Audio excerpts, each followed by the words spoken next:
I will call the Zoning Board of Appeals meeting to order from Wednesday, November 12th, 2025. To all persons interested in or affected by the action of the Zoning Board of Appeals are hereby notified pursuant to Section 11 of Chapter 48 of the General Laws of the Commonwealth of Massachusetts and all amendments thereto that a public hearing on the following appeals will be held today, Wednesday, November 12th, 2025. The Zoning Board of Appeals public hearing will be held by remote participation methods. Public access to this meeting shall be provided in the following manner. The meeting will be televised live via Xfinity Channel 18 or High Definition Channel 1072. It may also be accessed via the Government Access Channel live stream on the Town of Barnstable's website, which is https://barnstable.cablecast.tv/internet channel/watch-now. Real-time access to the Zoning Board of Appeals is available by utilizing the Zoom link or telephone number and meeting ID provided. Public comment can be addressed to the Zoning Board of Appeals by utilizing this Zoom link or telephone number and the meeting ID provided. The Zoom link is https://townofbarnstable-us.zoom.us/J/872-469-18103 or calling 888-475-4499 and entering the meeting ID 872-4691-8103.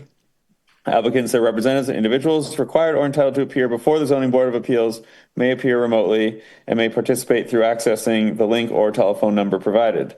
Documentary exhibits and or visual presentations should be submitted in advance of the meeting to anna.brigham@town.barnstable.ma.us so that they may be displayed for remote public access viewing. Copies of the applications are available for review by calling 508-862-4682 or again emailing anna.brigham@town.barnstable.ma.us. So I will start the meeting by introducing board members. Hart Bodenseek. Present. Paul Pinard is absent. Aaron Webb is absent. Larry Hurwitz. Present. Manny Alves. Present. Natalie Pittenger. Present. And Deborah Dworkis. Present. All right, and I am Jacob Dewey as chair. I must notice of recording. This meeting of the Zoning Board of Appeals is being recorded and broadcast on the Town of Barnstable's Government Access Channel in accordance with MGL Chapter 38, Section 20. I must inquire whether anyone is recording this meeting, and if so, to please make their presence known. All right, seeing none, the first order of business is some minutes from September 24th, 2025. Did anyone have any comments, or does someone want to make a motion to approve them as written? I move the minutes be approved. All right, and a second. Second. Roll call vote. Hart Bodenseek. In favor. Larry Hurwitz. In favor.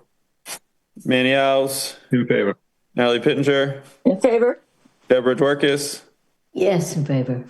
And I am also in favor. So the minutes are approved. We have no old business tonight. So moving on to new business, appeal number 2025-031. William and Susan Sullivan have applied for a modification of special permit number 2006-076 pursuant to section 240-91H, develop lot protection, demolition/rebuilding of a non-conforming lot. The applicants are seeking to construct a 395 square foot swim spa and a 23 foot by 27 foot patio to the rear of the property. The existing 141 square foot rear deck with pergola would be demolished and removed.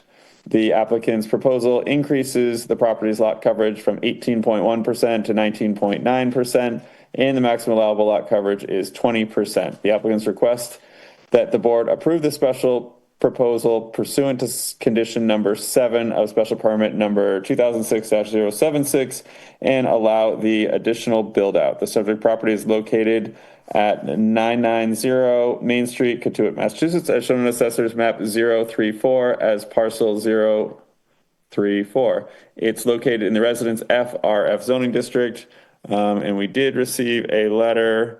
Where did that go? on this, requesting to withdraw this item, if it loads here, from Attorney Kenny, dated October 30th, 2025. I will make a motion to withdraw this item without prejudice. Second. Second. All right, roll call vote on withdraw. Herb Bodenseek, I'm in favor. Larry Hurwitz, In favor. Manny Alves, In favor. Natalie Pittenger, In favor? Deborah Dorcas, In favor. and I am also in favor. All right, moving along quickly here. Appeal number 2025-032. WS Landing at Hyannis LLC has petitioned for a variance pursuant to section 240-65J, drive-up menu boards, quantity and area. The applicant seeks to install 2 signs for a drive-through window, including an approximately 35 square foot menu board sign and an approximately 1.25 square foot sign on the menu speaker board. The subject property is located at 790 INO Road, Hyannis, Mass, as shown in Assessor's Map 311 as parcel 092. It's located in the Highway Business HB and the Business B zoning district. So sitting on this would be our regular members, myself, Herb, and Manny. You are a regular member now. Larry, are you good to sit on this? Sure. And then Natalie, we need you too, right? Okay. Come Yes. on. All right, Attorney Cox, I believe this is over to you. I'm here. Yeah, thank you very much. Good evening, Mr. Chairman and members of the board.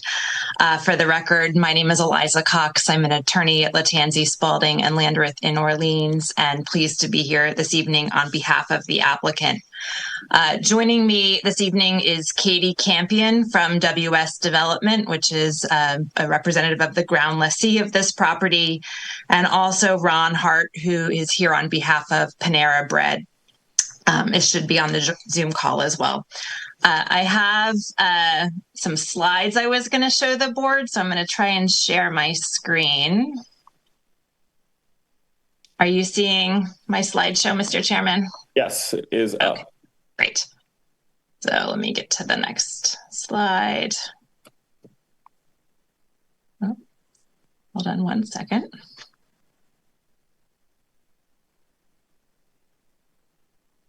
There we go. Did it advance to the second slide? Let me just make sure this is working. Okay, great.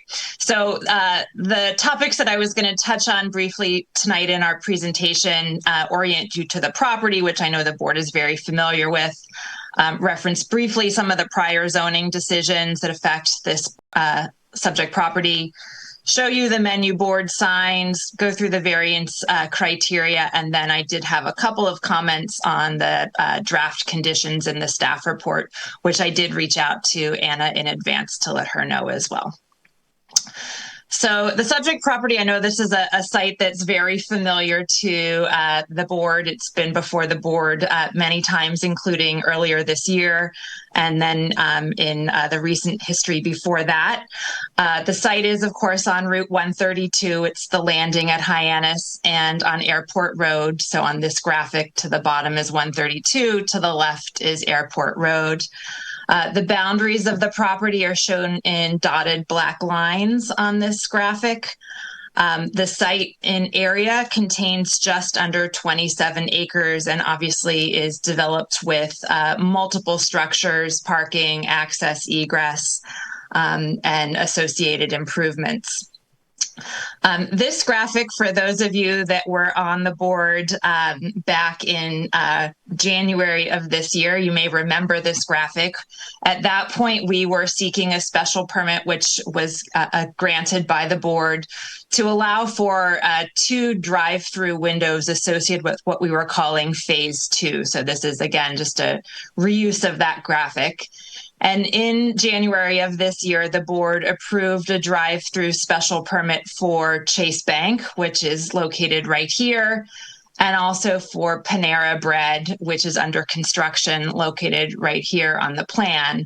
And it's this Panera Bread building that we're seeking the additional relief for in connection with the signs associated with that approved drive-through window. As is indicated in your staff report, there are many prior zoning decisions benefiting this property. In fact, there are at least 17 that I could find that date back to the 1970s. And of those 17 decisions, 8 of them were variances and 9 of them were special permits. For the purposes of tonight's presentation, I just wanted to reference 2 of them. The first one is special permit 2024-047. This is the one that I mentioned a few minutes ago that was granted by the board in January of this year. And we did attach a copy of this special permit as Exhibit B to the narrative that we submitted with the application. And that allowed for the 2 drive-through windows for Chase Bank and for Panera Bread that I mentioned just a minute ago.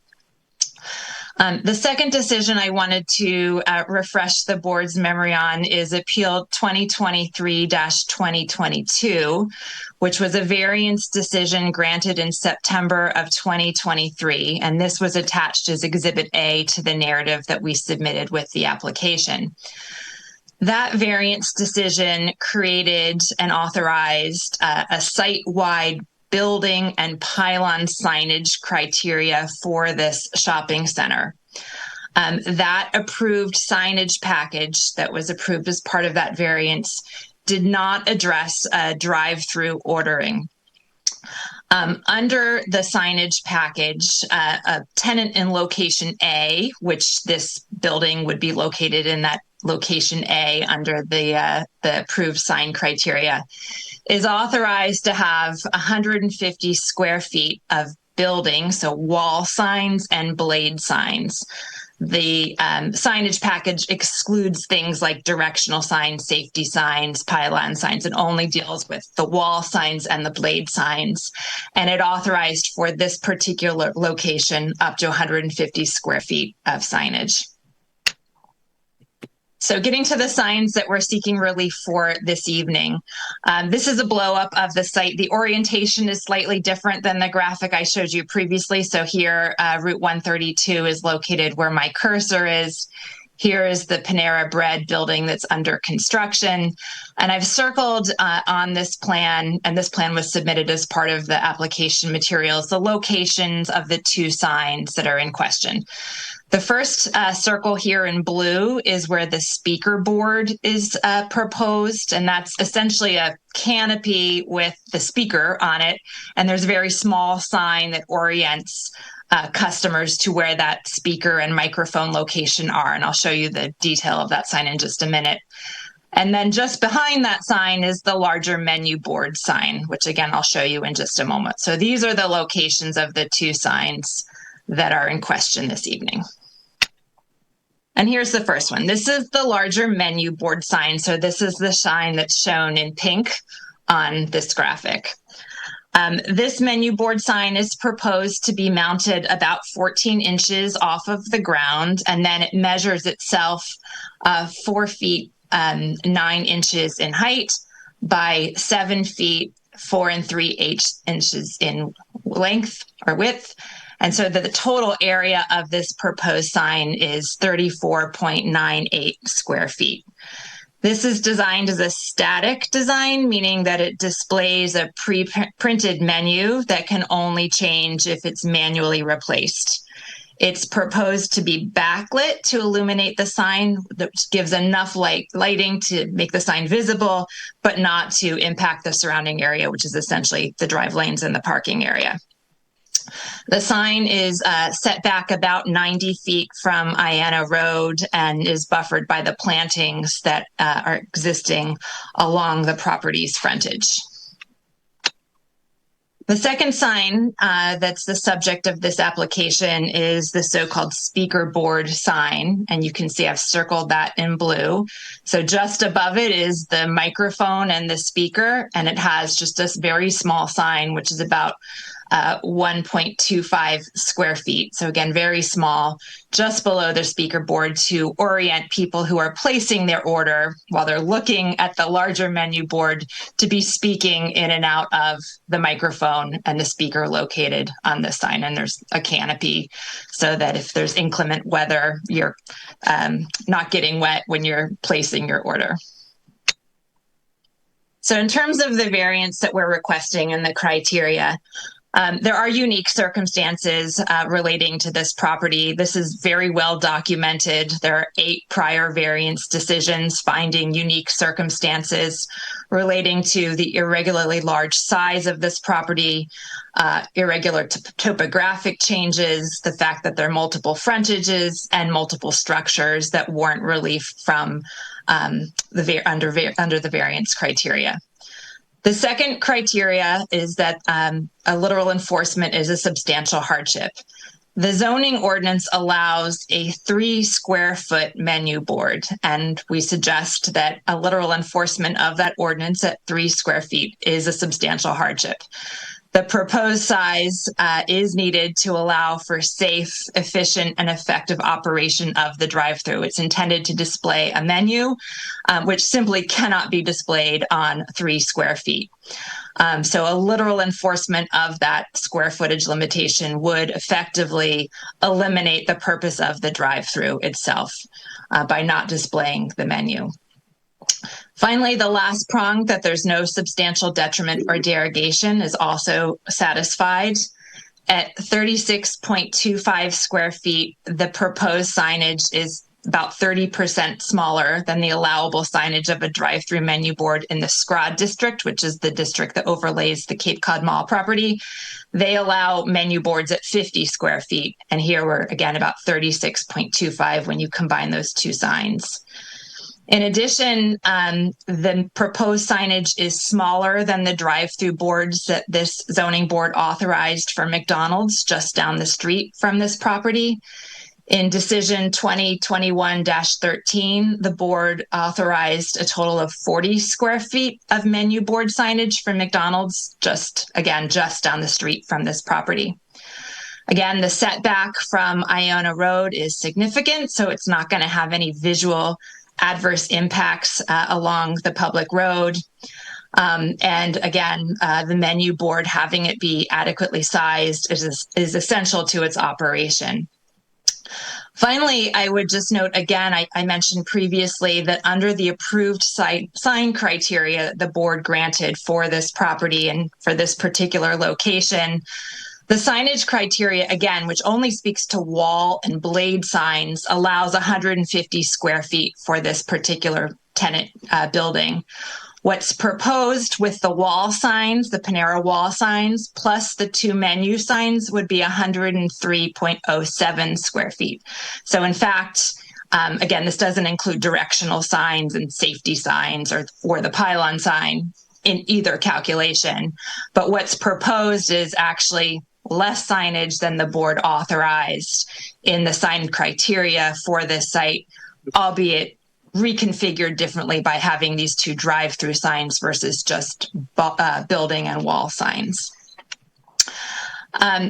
So that's the conclusion of our presentation regarding the signs. I do have a couple of comments, Mr. Chairman, on the staff report. I can pause or go through those now, whatever you prefer.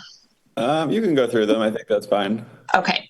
So there are 4 conditions draft conditions in your staff report, and we are suggesting a couple of changes or asking for a couple of changes in conditions 2, 3, and 4. So first, in condition 2, as currently drafted, the staff report references that the project be designed in substantial conformance with the tie and bond plan that we submitted with the application materials, which is the same sign that we submitted and the board has already approved and conditioned in the special permit from 2024-047. There aren't any changes to that. That plan, however, does not show the signs. And so we're suggesting that that isn't a necessary plan to list in the conditions here. And frankly, if something ever changed with that area of the site, it would require us to modify both decisions, when really this variance decision that we're requesting doesn't deal with the buildings or the parking layout that's on the ground. So what we're asking is that that first reference be stricken, and that condition just require construction in substantial conformance with the sign plans that are referenced in that draft condition. The second requested modification is dealing with condition 3, and we're asking that that one be deleted in its entirety, and I do have some replacement language. So currently that condition suggests that it says the proposed development shall represent full build out of the lot. Further addition of signage is prohibited without approval from the board. This is obviously a very big property. It's 26 acres. There is additional development that's proposed. So we're asking that this sign application not be considered full build out of the entire lot. And for those of you who are on the board, when we did the parking ratio special permit back in appeal number 2023-21, we actually had the same conversation. The draft staff report for that decision also suggested that that special permit represent full build out of the lot.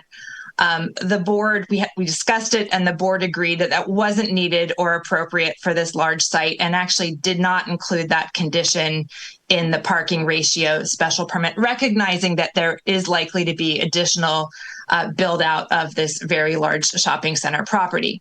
So what I would suggest to the board instead, to tie it back to the application that's before the board related to signage, and this is consistent with, I mentioned earlier, the McDonald's special permit that the board granted not too long ago, a couple years ago, for its drive-through signage, and instead have that condition read that there should be no further additions or alterations to the menu board signage without approval from the board. So again, tying it to what is actually before the board with this request. And then finally, just a minor change in condition 4, it references that the decision has to be recorded before a building permit is issued. And we would just suggest changing that to a sign permit being issued rather than a building permit. And that concludes my presentation, Mr. Chairman.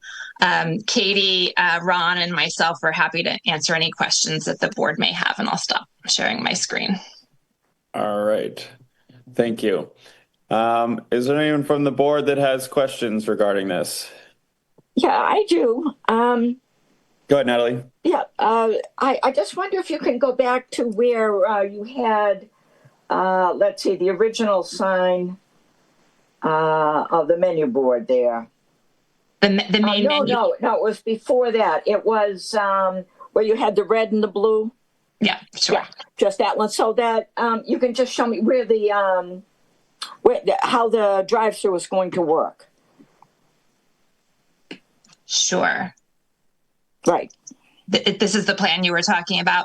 Yes. Right. So the main access into this area is right here. This leads into the larger parking lot of the site.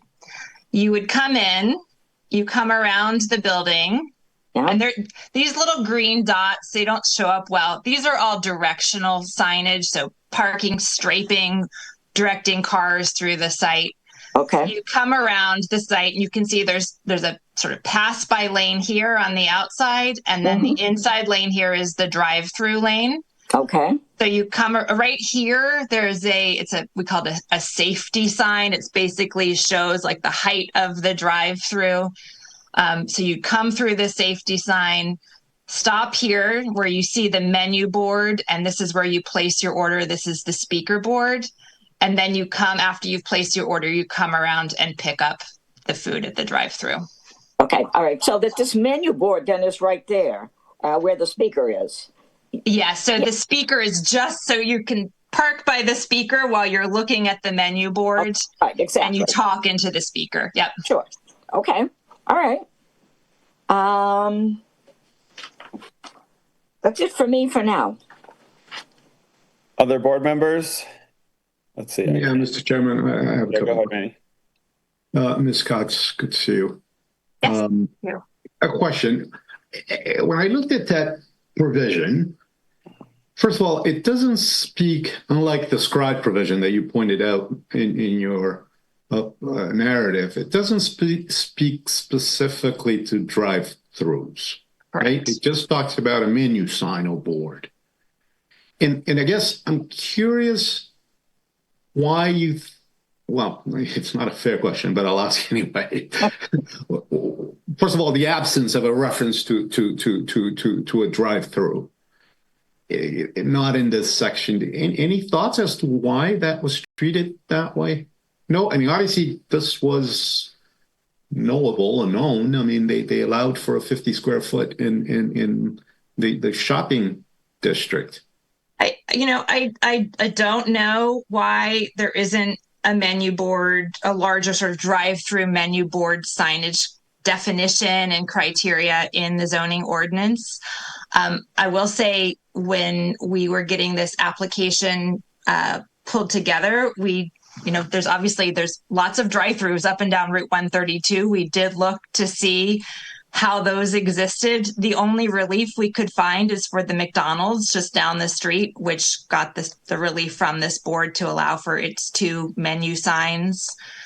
So I don't know why the sign bylaw in the ordinance doesn't call out anything more specific related to the drive-through. I think the SCROD is more recent than the sign provisions of the ordinance. And so, as the town and applicants come forward with suggested zoning changes, it's becoming more detailed and specific. But I don't know why the ordinance doesn't have anything more directly related to drive-through signage. Okay. Thank you. I mean, I guess I go back to that here. You're asking us again to rezone, make a zoning amendment to this property. I really think it needs to go to create a SCROD. You're asking us to vary very far. There's no guidelines about internal lighting. What you propose is an internal lit sign. You haven't asked for relief to that. It's a backlit sign, actually, Mr. Chairman. Is it not LED? That's not it's an LED backlit sign. I mean, that'll be visible from the road, essentially. I don't see any landscape screening for it. I mean, we've got a lot going on in this plaza. I don't feel comfortable for us to say that the intent of that provision, I think the intent was that they just wanted a small little drive-up speaker box. Again, it was a long time ago with a very small sign, and that was all that they were, they being the town council when this was enacted, the zoning was created. Again, I think it was overdue when you came for the last request to go to the town to have this plaza that has a lot going on to create a SCROD. Or what a similar, some sort of zoning district that needs time and attention to make sure that this is done appropriately. I don't think that is in our pay grade here to make that change. I guess I would just say, just down the street from this property with McDonald's, this board authorized more drive-through signage than what we're proposing at this location. But it was an expansion of a pre-existing nonconformity, right? Because there was already a drive-through, and I believe it was granted through special permit, not through variance, correct? It was, which I don't know, frankly, I don't know how the sign was granted by special permit rather than variance, but it was. So we're not comparing apples to apples here. We're comparing. Well, the type of relief is different, but the end of the day, the signage, it's signage for a drive-through. That really is apples to apples. And in that location, there's more than is proposed at this particular location. So this is only 35 square feet plus the little speaker sign, which is about 1.25 square feet versus 40 square feet. I guess I'd say it's not an insignificant request, though. I mean, the ordinance as written allows 3. 3 feet. You're asking us to approve 35, 10-fold. 7 times the amount. Yeah, it's and it's just the magnitude of the request is such that I don't know. As an unelected member of this board, I don't feel comfortable changing the word of the ordinance that the elected folks put in place by that magnitude. But I would say to you, just down the street, you just did that a couple years ago with the McDonald's. But that They was a have special over 40 square feet of signage. And the other point I think that's important to make too is, for this particular building, this board has already authorized 150 square feet of signage. And the only amount of signage that's being proposed for this building is, including these 2 drive-through signs, is 103 square feet of signage. So we're actually have less signage than is already authorized for this particular tenant at this location with this request. I guess what I'd say is there's a specific provision in the ordinance speaking to menu boards. Okay. And it says it shall not exceed 3 square feet. And to vary that to allow for a 35 square foot menu board, it's quite an ask. I mean, I take your point. It was allowed down the street, and that was a special permit, not a variance. Different analysis, different factors to consider. This just seems like something that ought to be taken up with the town, because and I agree on the merits with you that a 3 square foot board is probably not safe. No, but that is what the ordinance says. And I just am varying it to that extent. I don't know. Seems like a lot. I mean, I think with the SCROD, we were in the same position before that was created, and the idea was to clean it up and make it the way that the elected officials of the town wanted it to look and operate and be. And I think that needs to be done here. I don't think we're the body to make that decision and piecemeal this thing together.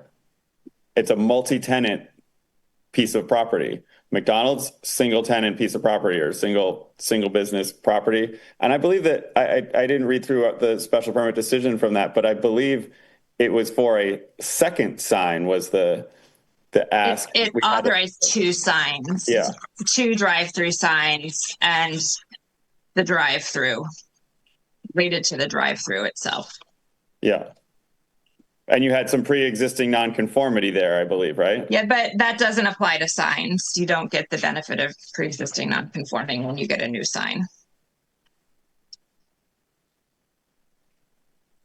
Again, I don't know. I'm only one voting member. So Larry, did you have any comments?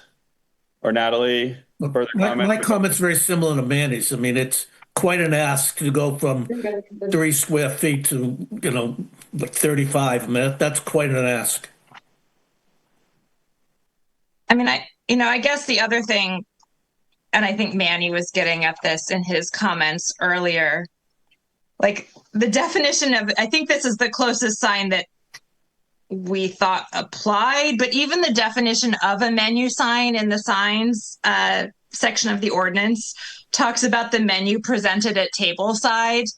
I think, the sort of the way that's written, they're envisioning perhaps it's a menu that's on a window in the door, but there's nothing in here about drive-through menus. So that was the closest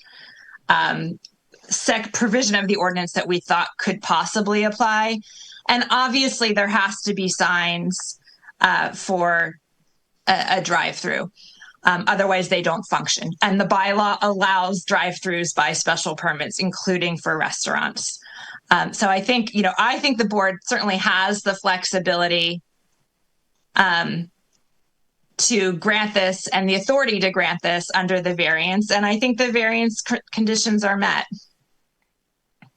Well, I mean, not to kind of throw it back at you, but if that provision actually doesn't cover drive-throughs, then you're asking us to write one into the ordinance.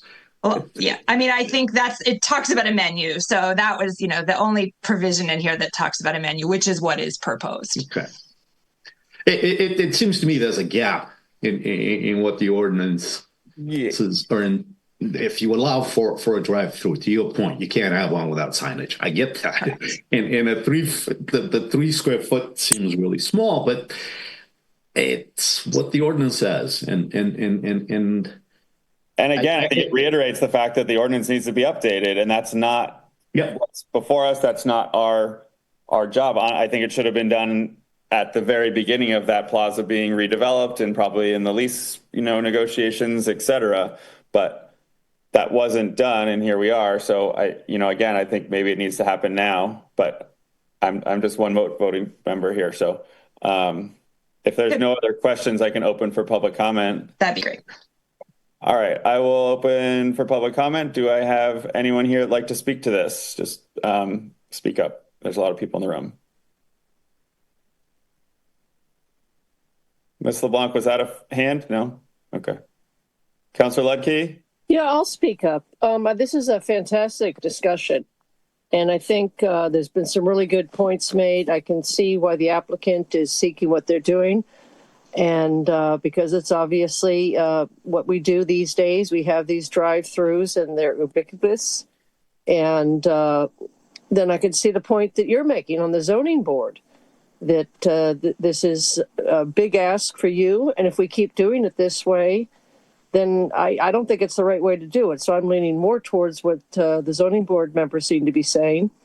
This plaza was developed, and it should have been taken into consideration as it was developed. We did just at the town council put together a zoning ad hoc committee because we've recognized that there are a lot of zoning issues, and this could perhaps be something that we look at there and try to bring this into a rational situation. There's a lot of other things on the books that, aren't exactly rational either that have been brought forward, yet nothing's been done. And again, that's why the council has enacted this committee.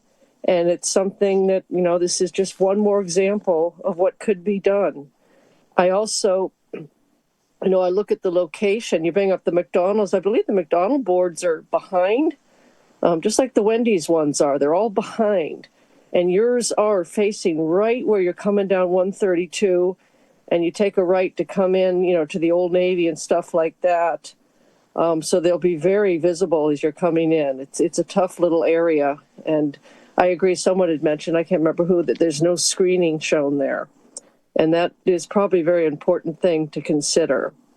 So I love the discussion here. I think it's exactly on point.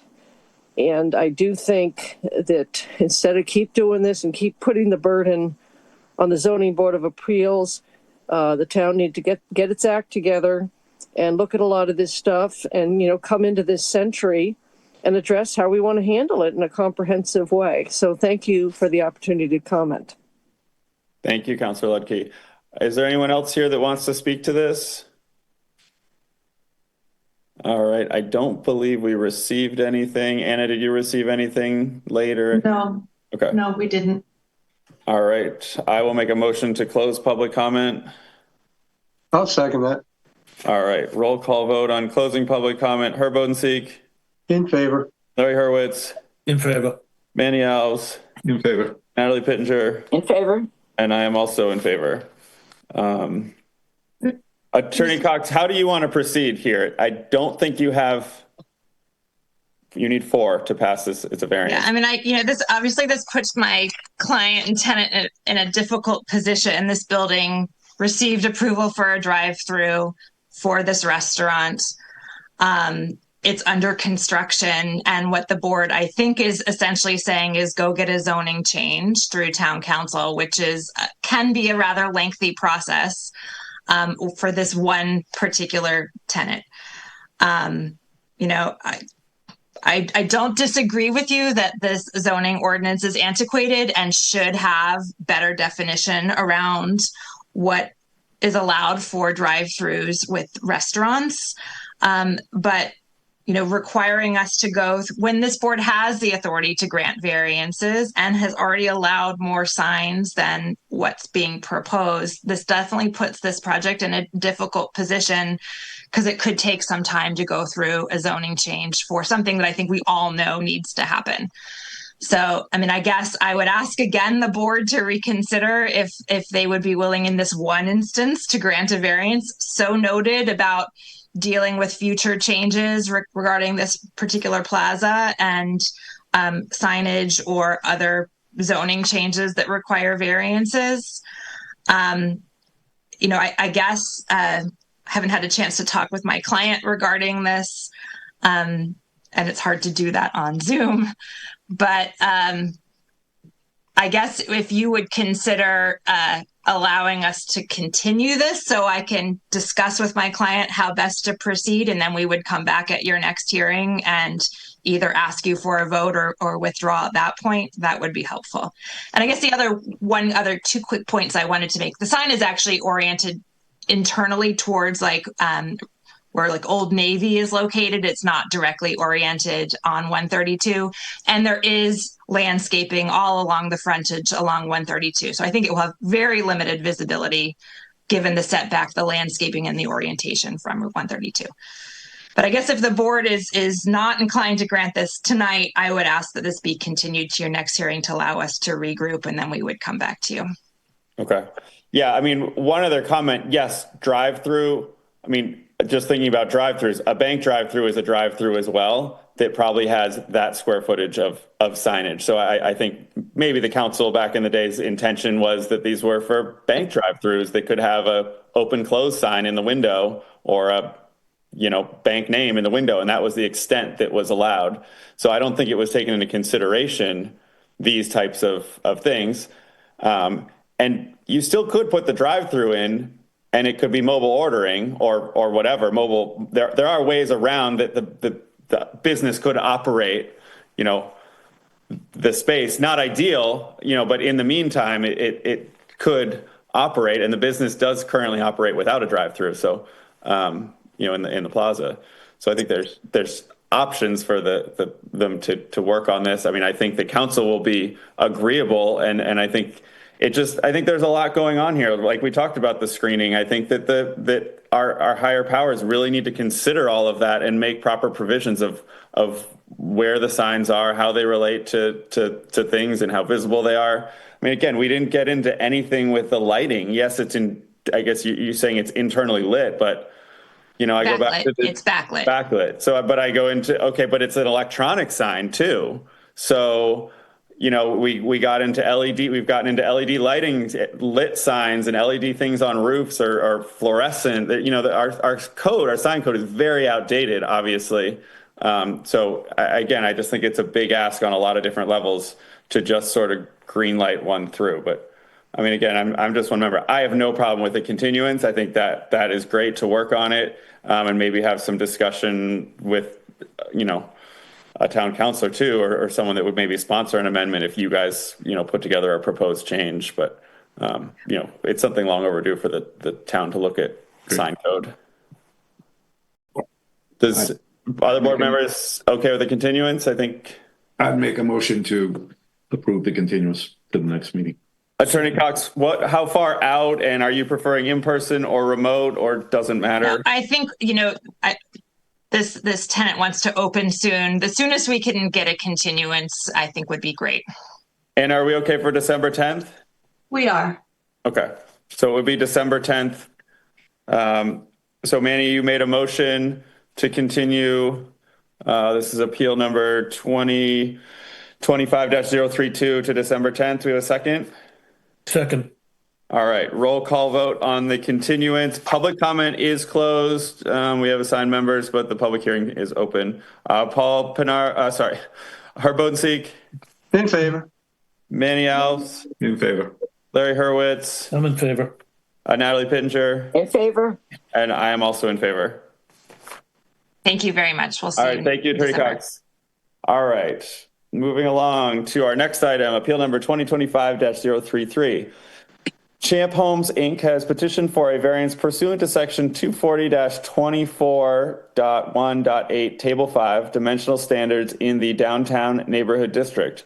The petitioner seeks to construct a two-story, 6,588 square foot multi-unit residential building to be operated in conjunction with its transitional housing program known as Champ Homes.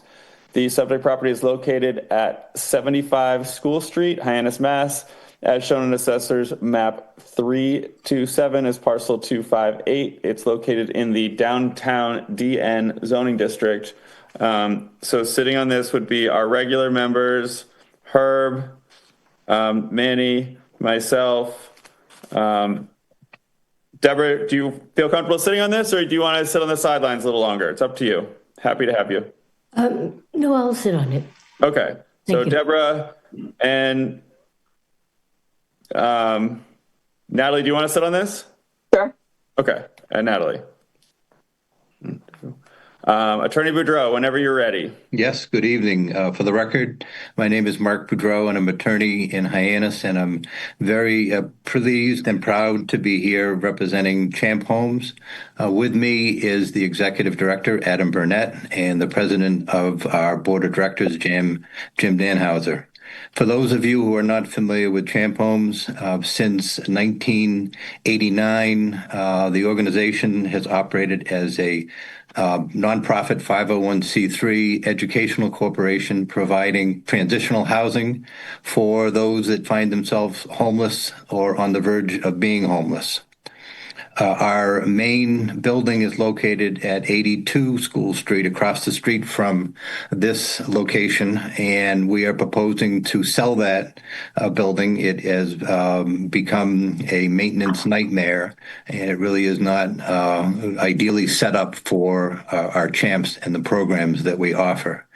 The individuals that come and stay with us, they are given quite a program of life skills, including budgeting, job searching, help with nutrition applications, betterment of their schooling, and whatever they need. They also learn about living with other people and moving on and being able to maintain housing independent from us. The project is proposed to be at 75 School Street, which currently has an older antique structure built in 1880 that is located very close to School Street. There is also an open air pavilion, which we are proposing to turn into a campus hub, which will include dining facilities.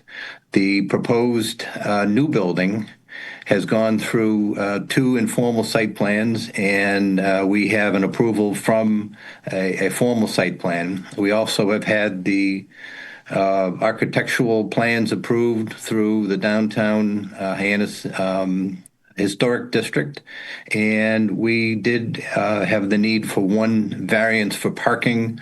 A lot of our residents, or most of our residents, the vast majority, do not have automobiles, so we did get relief from that. The relief we're looking for is directly tied into the shape of our lot, which is long and skinny. If you go up and down School Street and the other neighborhoods, it's quite the patchwork of different size lots, some small, some fat, some massive. Because we have the topography of the 1880 building and the location of our open air pavilion, the one spot for this building is in the rear. And certainly because the lot is so skinny, we couldn't put the parking in the rear. In our first meeting with the town at site plan, the fire chief from Hyannis indicated that they needed to make sure that their largest fire truck could get back there, again, necessitating that we move the building a little bit back. What we have as an ask is to come within 10 and a half feet of the rear lot line where 20 is allowed. I certainly think that this would not be a detriment to the neighborhood, and in fact, it would be an enhancement to the neighborhood and allow Champ Homes to continue its program. We also have the benefit of the Dover Amendment. I submitted a memorandum. I'm not sure if you've had the opportunity to read it, but it is for 501c3 educational organizations that allows a relaxation of the zoning requirements. I think that we have all of the criteria needed for a variance, but certainly we have that also the Dover Amendment on our side. The floor plans have been submitted. I think it's a pretty straightforward ask, but I'd be happy to answer any questions the board may have. Thank you, Attorney Boudreau. Members of the board, questions? Yeah, I have some questions. Go ahead, Natalie. Okay, Attorney Boudreau, is that so? This new building is going to go behind 75. Is that correct? That's correct. Okay, and it's in this new building is an L-shaped. Yes, it is. Okay, and How many units actually are in there? I mean, does it? There's going to be 14 two-bedroom units located in the property. I'm sorry, 15. 15. Okay, a 15 two-bedroom. Okay. All right, and the fire truck did get permission with the turnaround, right? That Yes, was another document. that's correct. We produced a sketch, and it's able to do a 3-point turn, and this is their largest truck that they have, fire truck. Okay. And that brings me to a point that I failed to bring up. Right where the fire truck would be ending out, there is currently an historic barn and garage. The historic district wanted that saved, and it is approximately 26 feet long, right on the lot line, affecting one of the neighbors. We have agreed to move that to the neighboring 83 School Street, and so that encroachment that is pre-existing non-conforming will be removed. Okay. All right. Yeah. So, all right. So you'll just go in the side there. I think there was a driveway on the side of 75. Is that right on the right-hand side? That is correct. There's a driveway on both sides. Actually, it's very tight on the north side. Okay. All right. But either one of those will come around to the new section, correct? That is correct. Okay. All right. I think that's it for me then. For now. Manny, questions? Yeah, Attorney Boudreau, I appreciate you pointing us to the Dover Amendment, but obviously setbacks are considered reasonable regulations that could be argued are exempted from the Dover Amendment. But my real question is, because I tend to agree with you that the variance standards are met here, but just confirm for me that if this building had been pushed, I'm trying to see which direction that is, towards School Street so that it met the 20-foot setback, would that have then created a fire hazard because the largest fire truck would not have been able to turn around? That is correct. So the location of this is necessitated by safety, fire. Yes, and over a period of time, we worked very hard with the town to make sure that we complied in all respects. Again, we did get our site plan letter of approval. We did get our certificate of appropriateness from the Historic Commission, and we did get the one small variance we needed from the Planning Board. Okay, thank you. Other board members have questions? Go ahead, Deborah. The plan shows a 10, that the 10 feet is a gravelled, it's not a paved, it's a gravelled roadway. Is that because a fire truck could actually drive in the back of the building in that area, a small fire truck? No, that is in trying to make sure that we keep the ground covered to less than 50%. You're talking about the gravel walk around the building. In the back by the requested setback in the 10 feet. That is correct. That would not be an area that would be a pedestrian walkway. The key was to get the fire apparatus in there safely and to get it out of there once it did its job. I guess I sort of question that. I mean, fire trucks go in reverse, so why can't the truck just come straight all the way in? There was an extensive conversation with the fire chief. We actually moved and redesigned the campus hub in the middle to allow for it to make the turn. I submitted a turning sketch to the town. I believe Anna may have that. And this was what was requested by the chief.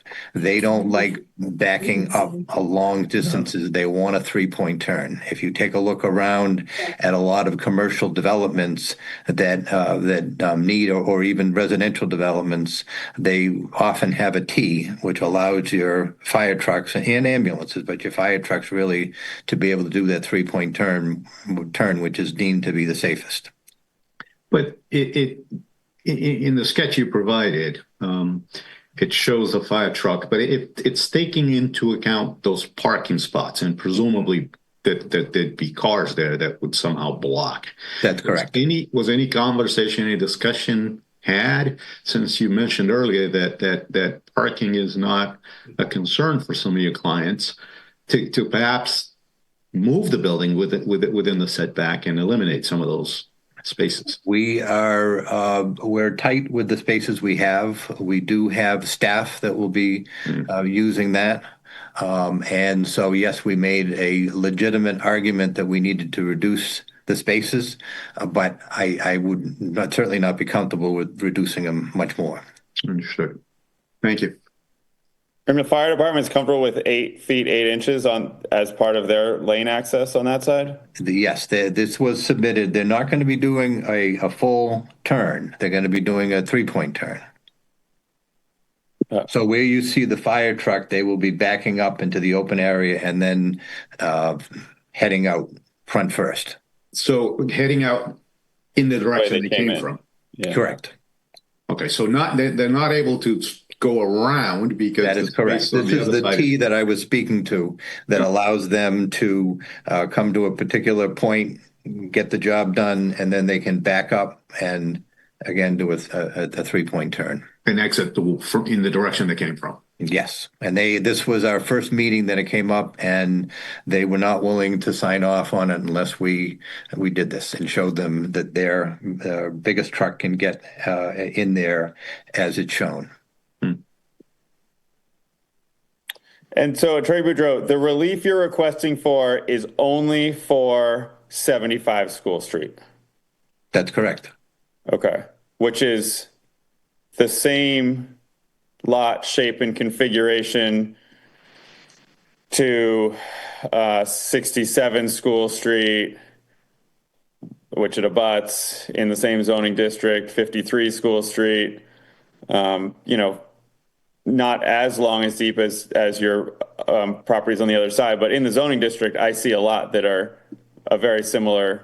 If you have the ability to take a look at the assessors map and go up and down School Street, you see very few that are like that. You see some that are identical. Matter of fact, when we purchased our lot, it's shown on a plan with an identical next to it. We're near Sea Captain's Row on the other side, which is very different. There is a parking lot for the Steamship Authority. There is a massive parking lot diagonally across the street for the condos that face Cape Cod Hospital. And if you go up and down, it's a hodgepodge. This is not what it looked like 100 years ago. But you're relying, but you said you're relying on the shape. I'm relying on 2 factors: the shape, being long and skinny, which is not 100% unique, but it's rare up and down the street. But I'm also relying on the existence of the topography of the buildings, which necessitate that we put our new development to the rear. Okay. I mean, again, I'm just having a hard time seeing the outlier here when all of these around it are very similar buildings in the front along School Street, vacant land in the rear. Please take a look up and down School Street, and that's really the neighborhood we're talking about. But as to grant a variance, we have to look at the zoning district. Yes, and the zoning district encompasses the length. It's not just 4 or 5 properties right where we are. Okay. Do the other board members have questions for the applicant? Was there any memo from the fire department sort of confirming or explaining their wishes and desires here? Or just comments? I believe that was part of the site plan review. I mean, there was a requirement that we submit the turning sketch that I submitted to the town, and that had to be approved by the fire chief. Okay. It came a little bit as a surprise to us because we didn't realize that their largest truck was so large. But they don't know what trucks are going to be available for any given call. To the chairman's point, though, were any of the site plan documents submitted with the application? Site plan review, I mean? The turning sketch was submitted, the layout landscape site plan, and I believe you have a full set of plans from landscaping to the interior layout to all of the elevations throughout the building from every side. But not the memo, not the response from the different departments? No, I mean, you really don't rarely get that. When site plan, you get a lot of comments, and then there's a lot of work that's done working with boards of health and the fire department, which is outside of the meetings. And then when you get back and, for example, you produce the turning sketch, that will satisfy a particular department head, which are all part of the various heads that make up site plan. Yeah, the reason I was asking you about those documents, and you mentioned the Department of Health. I mean, adding that many units there, is that support? Is this on town sewer? Is it? It is on town sewer. Yes. Okay. Yeah, I guess you're not alone. I've sat on a few hearings where, for whatever reasons, folks aren't submitting the site plan review documents. I find them quite helpful. Yeah, the site plan review letter. Yeah. Which usually has, the comments from planning and from all the different departments. And certainly we have no problem, subjecting any decision to meet all the requirements as set forth in that letter. Do other board members have questions? Yeah, sorry, go ahead, Manny. Or anyone else? Deborah? I've got a quick question. Yep, They sure. maybe already explained it. What is the proposed structure that's 50 by 24 feet? That is a campus hub. It's going to consist of meeting rooms, dining rooms, reflection rooms, and a kitchen. It'll be an area where our champs can meet regularly to dine in a communal fashion. They use that during warmer times and in good weather throughout the year. But we're going to be making it more of a permanent structure, putting in a kitchen sink, and really, hopefully, getting the whole idea of community infused in all of our champs. That looks like the structure that's really causing this fire truck problem. No. If that was moved somewhat, it would give more room for the fire truck. But it is moved. It exists currently in an open air. And if you take a look at the site plan that I also submitted, we have reconfigured it and sort of sliced and diced it to make it fit like a jigsaw puzzle piece, to make sure that we have a campus that works. Oh, thank you. But you couldn't make it smaller in the slicing and dicing to make the turning work? It just couldn't fit? Yes, I think our executive director would like to address that. Okay. Hi, good evening, everybody. Thank you for having us. Can you turn your volume up? So the existence of the 40-person open air pavilion, the tearing it down and the reconfiguring of the new building has absolutely nothing to do with the turning radius of the fire truck. During site plan review, we are required to use the Hyannis Fire Department software to overlay our site plan review and ensure that their truck can make it through the space. It has nothing to do with that building in the middle of the other two buildings. It has everything to do with where the parking is oriented and where this singular building that's in question is oriented. The reason why the building is oriented the way that it is because the fire department required us to do so by moving it back to allow for their fire truck. So moving the pavilion, or what is currently called the pavilion, we're going to call it the campus hub, moving it in one direction to the right, to the left, front, back, has no bearing on the fire truck turning radius whatsoever. So Attorney Boudreau, I'm seeing, so on the site plan, it's chopped up and it's a stair-shaped structure. On the fire turning template, it is a rectangular structure on a diagonal angle.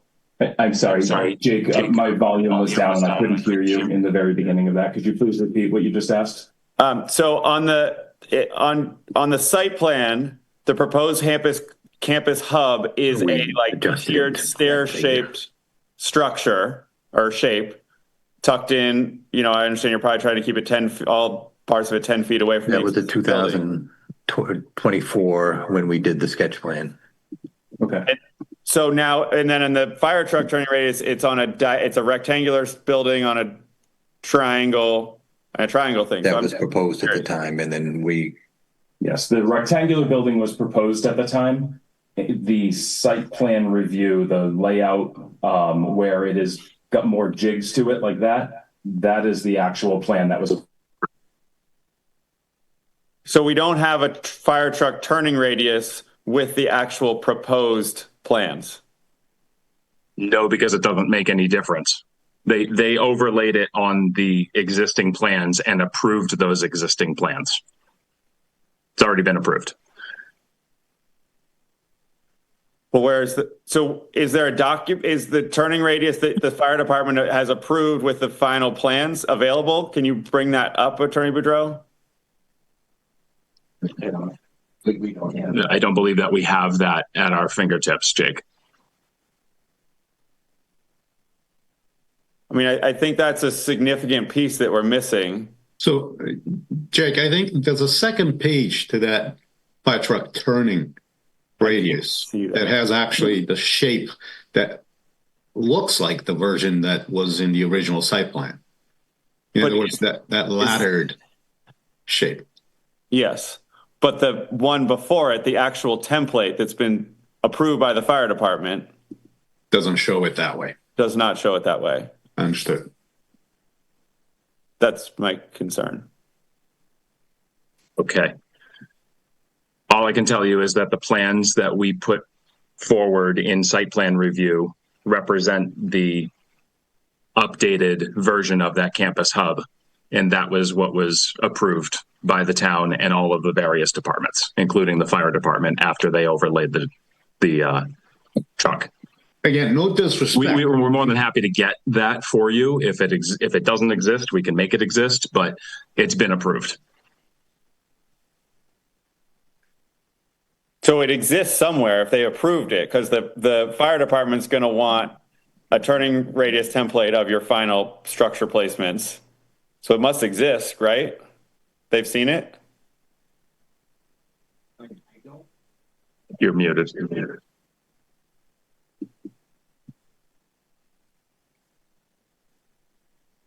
The concept of getting could I see that if I could, of getting the fire truck in there really had to do with them doing the full 3-point turn, which they'd have to do if the building wasn't even there.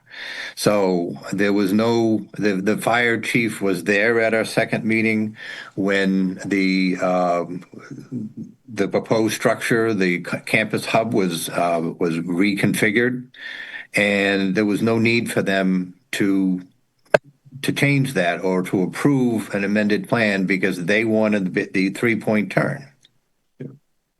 So is a way to think about this looking at that sketch with the fire truck in it, that it would, and again, I don't know what direction, but it would go straight into the space next to the parking lots next to the parking spaces, back and then turn around. That's what you're calling a 3-point turn. That's correct. Yes. So that the location of the hub, I think I understand what you're saying now, has no implication on that because they would go straight up, back, turn, and go in the direction they came from. That is correct. And we, if you take a look at, again, it seems like kind of a jigsaw puzzle that will make some paths work between the 1880 building and the new hub.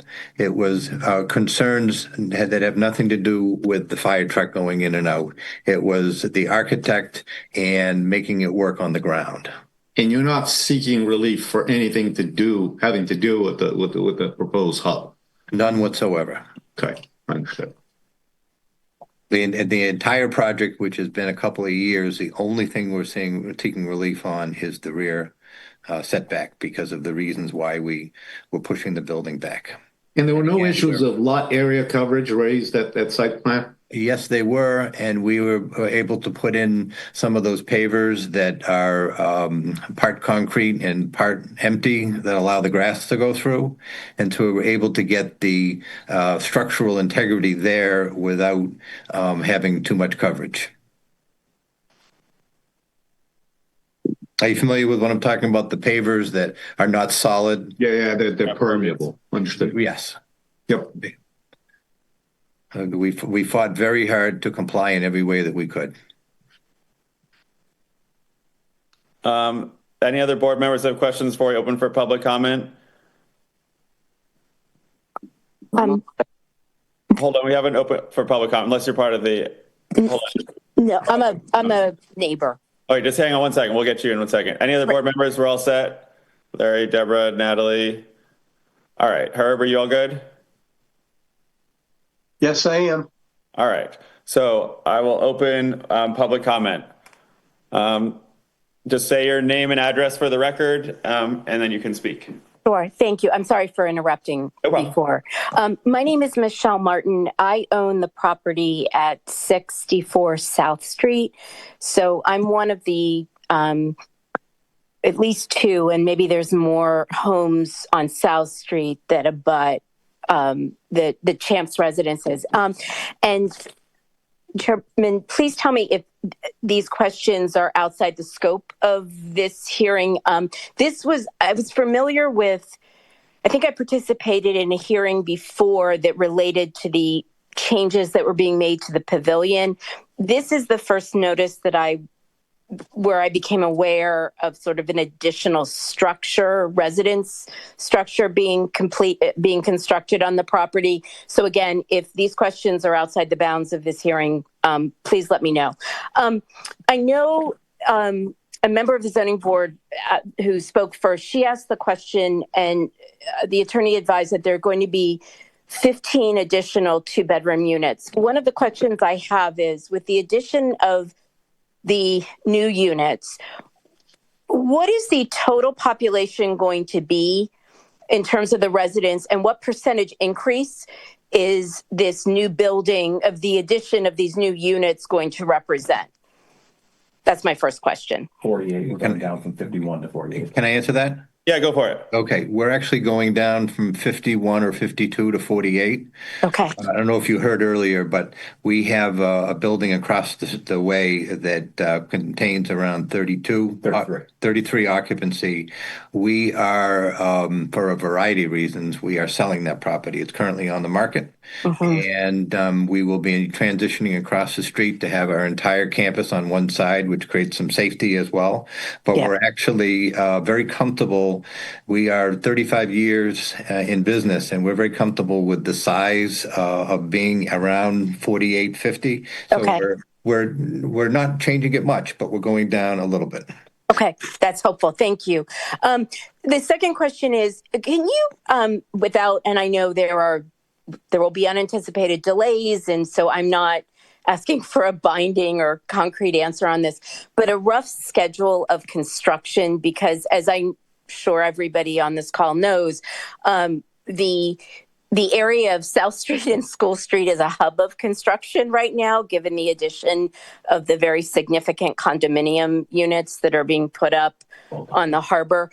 So just as somebody that's actually kind of sandwiched almost between what could be two pretty significant construction projects, could you just give me an idea of what the planned construction period is? Sure. We are in the process of a capital campaign to raise the funds. There are a multitude of factors that lead into it, but we would be hoping to start within a year at the earliest. And if not, we would be coming back for extensions. But that is our hope. So any of the projects that you're seeing, and I know Cascade Motor Lodge and TD Bank, there's a lot of them coming up. Yeah. We're a much smaller project, but we're not going to be commencing for a while. And I'm not objecting. I mean, I think it's wonderful for the area, but as I said, as somebody who, at least during the summer, is either there personally or has family members there, I just was trying to understand. And if I could add one more thing, Sure. One of our goals is to plan to get the construction done as quickly as possible, because we're going to have a bunch of our residents displaced, and that's a real problem for us. Yeah. We can't have that happen, so we need to coordinate selling our one building and then constructing the second one very carefully. Okay, thank you. And I just have two more questions, and I'll be quick. One is, not to waste everybody's time, is if I ask for a copy of the site plan, or what I'm trying to understand is will the outside of the building, will it sort of fit into the new building? Will it kind of fit in with the typical, what you typically see in our area? Well, I mean, yes and no. When you take a look at what the Historic Commission has approved, you can't necessarily say it looks like a 200-year-old building. Right. But we did submit this to the commission, and they approved it. So we have architectural plans approved that say they're appropriate for the historic district that we're in. And what's the best way for somebody like me, just as a neighbor, to get the easiest way for me? I live in Philadelphia. That's my secondary residence.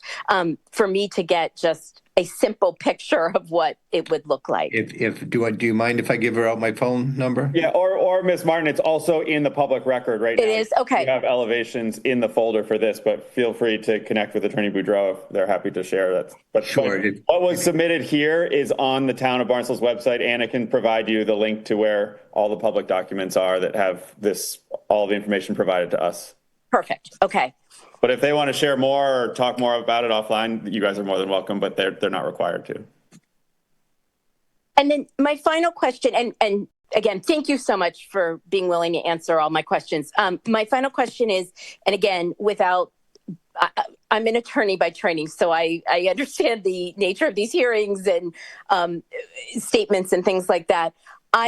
Without binding you, without saying, things can't change down the road, are there any other anticipated projects in the Champs area, or is this kind of at least what's on your plate for the foreseeable future? So I've been involved for 17 years, and during that period of time, there was a place called Pilot House that was a sort of a shelter, and it was closing, and we were asked to take over. We did that.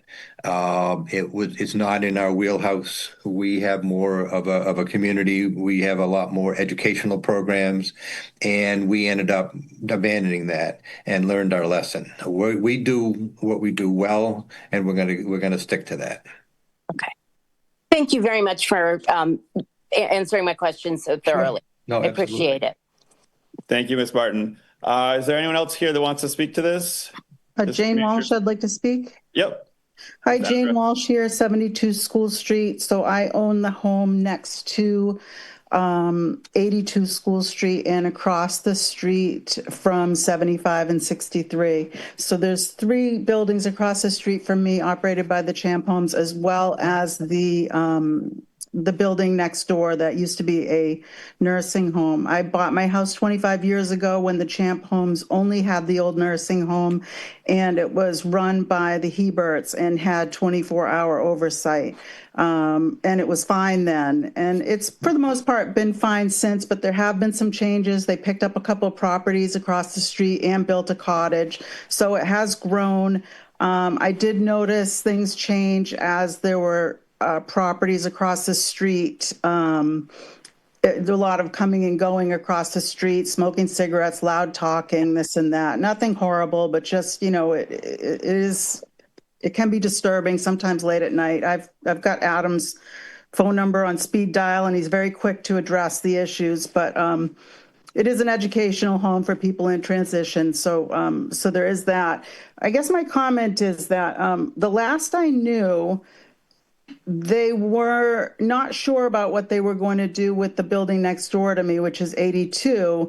And I don't have a problem with this project across the street unless they don't sell 82, and now we've got an increase in number of clients. That is my big worry, is an increase in number of clients. And so I just wonder, because they were looking to expand. I'm glad to hear that they found a comfortable number and that they're not looking to expand. But, within the last couple of years, I was approached because they were looking to buy my house to expand. So that's my worry, is that they go and do this big building across the street, and then they decide to hold on to the one next door to me. And now I've got even more people. So I just wonder how, is that a stipulation, or can you be held to that you're only going to have a certain number across the street, and that you will be selling the building next door to me? I don't even know if that's appropriate to bring up in this meeting, but that's pretty much why I'm here as a neighbor, because it does affect my quality of life. There is a lot of cigarette smoking. It does waft into my old drafty windows. People talking loudly, it does affect my quality of life. And to see everybody across the street would be awesome to me. But my worry is, again, and I won't repeat this again, I'll be done as soon as I just emphatically state that I would hate to see them build across the street and keep what's next door, and then the number of these people, the client numbers increase without the oversight that's needed for these So people. I can address that if that's okay. Yeah, go ahead. So the property is on the market. One of the main motivations for selling this property is that it is old, it's tired, it is filled with 1, 2, and 3 bedroom units that don't work for our program.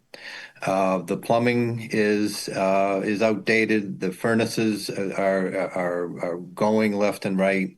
It's a tight lot with parking, and we need the money from the sale to purchase to construct our new building. So we need to sell this. We want to sell it. And what happens if you can't sell it? We probably will. We may not be able to do the project. Okay. I can't tell you. I worked very closely with Adam, have for a number of years. I can't tell you how many discussions we've had about what's gone wrong in the building and how much of his valuable time is taken up dealing with toilets that have fallen off the wall. They're actually bolted to the wall, these toilets. Old pipes, et cetera, on and on and on. We need to move on. I'm really happy to hear that. My biggest fear is that we just increase the numbers, and now I've got more people across the street and next door than we had to begin with. I mean, I don't know how to get a promise of that, but I would. All I can tell you, Jane, is with all the good intentions, we expanded to 26 people in 2 different properties that were not part of our campus, and it didn't work. Okay. That's all I have. Thank you, Jane. Is there anyone else here who wants to speak to this? This is just Michelle Martin again, and I just would like to support and echo my support for Jane's comments. I too have experienced the cigarette smoke and things like that coming onto my property. So, which is why I was asking the question about the increase in residents. I would have concerns as well if at some point in the future. And then I guess the only other question is, if I'm assuming we can see, is the property currently for sale and we can see the listing? Is it up just as residential or commercial? It's not quite yet up. Okay, I'm sorry. We have been promoting it privately because the photographer has not been available to shoot. Not that the photographs are going to look all that great.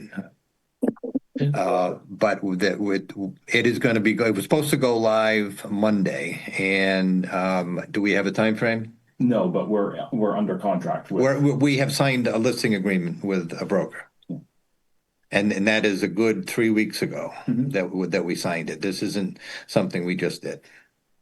Are they marketing it as a commercial opportunity or a residential opportunity? There's a lot going on there. I don't think it's a beautiful building, but it's an historic building. It has quite a number of bedrooms, but it's got limited parking. Yes. So it's going to take a developer. I can't imagine that the occupancy isn't going to go way down with the new use.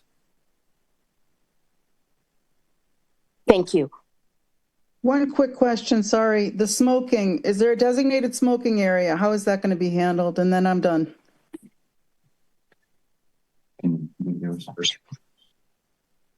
So there will certainly be a designated smoking area.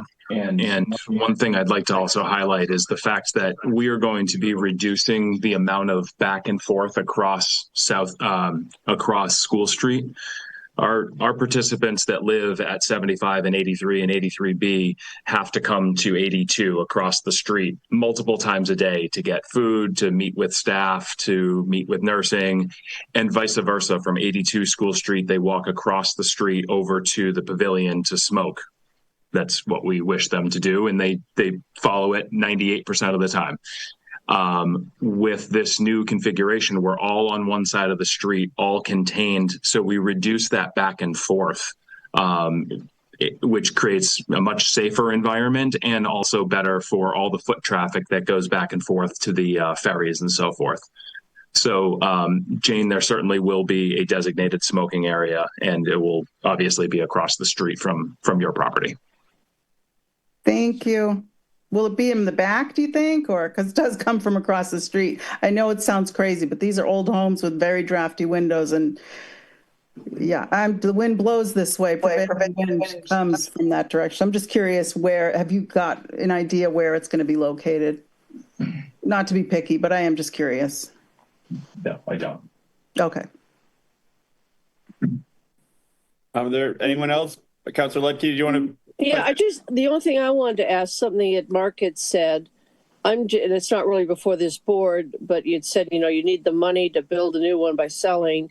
Where will your residents go in the interim? I mean, the ideal buyer is someone who's going to spend some time going through the permitting process. And it'll be at that time we can control our population, especially if we're talking about a number of months. But the idea would be to find a buyer who is, as you know, with most commercial contracts, is going to do their due diligence. And when they're at a point when they're going through, then we would be looking to sell it and get a lease back for a period of time. And that would allow us to do the transition. Okay. And then the other comment I would make is last night I attended a meeting of the Greater Hyannis Civic Association, and a lot of the residents there were concerned about Hyannis and that it ought to be treated with a little more respect, maybe maintain the village atmosphere. And there were some comments earlier that this street is like a hodgepodge. I think it's just awful what the Steamship Authority did, just plowing right through there. This street, when we did the downtown zoning, which we're looking at again, I made an effort to do an amendment that was unanimously voted to protect this street. That's why it is downzoned so to speak. It sits there by itself because Pleasant Street is gone. They're all gone. This is the last one. And I think Mark, you said hodgepodge. There's quite a nice cadence on this street. And I'd like to protect, what's left of it because it's all we have left. It's it for Hyannis. It really is. There's nothing else that has the integrity, although there have been some god awful things, as I say, the Steamship Authority. And I'm hoping your building, which is no treasure, your existing one, but I'm hoping someone who buys that will do something in keeping. Because the Hyannis residents, as I say, when I went to the meeting, it was loud and clear. They really want, I guess the word is just some respect that, we don't just trample on things. We've got to be a little more cautious in our decisions. And it sounds like you are being cautious in what you're building, but I'm a little bit frightened of what might happen across the street with what has happened on that street. Sure. You'll be happy to hear that the Historic Commission, when they came and visited the site and found the garage barn structure to be significant, we indicated to them that we would find someone that would take it as opposed to the expense of keeping it on our property. And they said, no, we don't want it to leave the village of Hyannis. So they insisted that particular historic structure that they deemed to be significant stay, and so it's moving right next door on our property. Okay, no, that's good to hear because I think again, based on that meeting last night and some of the things we've been doing, we're going to be doing a lot more in Hyannis to maintain what's left there, not just quite, bit by bit, little, chunk by chunk, individually. We need to take a comprehensive look at what we're doing. And School Street, to me, is a prime example that it needs a comprehensive look. And it sounds like you're helping that way. And again, I'm very hopeful that whoever buys that property understands this. Okay, thank you. Thank you. All right. Anyone else in the public want to speak to this? All right. Seeing none, I'll make a motion to close public comment. I'll second that. All right. Second roll call vote. Herb Bodenseek. In favor. Manny Alves. In favor. Natalie Pittenger. In favor. Deborah Dworkis. In favor. And I am also in favor. So public comments closed. The public hearing is still open. I guess one question I was thinking of here is it's hard to tell on the site plan. Is there a proposed fence across the back, particularly where the setback is, where we're minimizing the setback, or landscape buffer, or? Already past there. There already is a fence there. Okay. So there would be a continuously maintained 6-foot stockade fence. Is that what it is? Yes. Okay. Any other board members have questions or? I guess my concern here is I want to support the project. I'm a little worried about mechanics of leaning on, it's a variance request here, and to lean on shape, soil condition, or topography. We have flat lots, we have no soil problem, and I see a lot of that shape there. I don't see it as a unique outlying shape. I think if what I did, and I did not submit it, I did it for my own purposes. I zoomed in on the neighborhood and made a map, as you can do on the town website, and I printed it out. And the lot sizes are all over the place. There's some huge ones. There's some tiny ones. If you go down to South Street, there's a bunch of little ones that go along. The lot behind us is a skinny lot that a lot of cars that are heading over, the owners are heading over to the islands. They parked there for a while. It just is a hodgepodge. And in addition to the shape, we have the topography of the two buildings pushing everything to the rear. So it really is a combination of two unique factors. Board members, does anyone have comment? I have a hard time too, and this is new zoning that the town council spent a good amount of time creating, and to vary from it is tough. We don't have any direct abutters to this property here to speak to their impact. But does anyone from any of the board members have thoughts or questions? Could I just ask one question that speaks to something you asked, Jake, before, which is the step building? Now it's a series of steps and it was a rectangle. Either way, from the initial sketch of the fire department to the step-like building, you didn't move past that water easement where the pipe is. So that turning radius is still fixed to where that easement is for the water. So even though you carved out the bits of the building per se hasn't moved into that turning radius. It's still on the opposite side, inside of the easement. I'm not sure. I believe the answer is yes. Okay. Yes.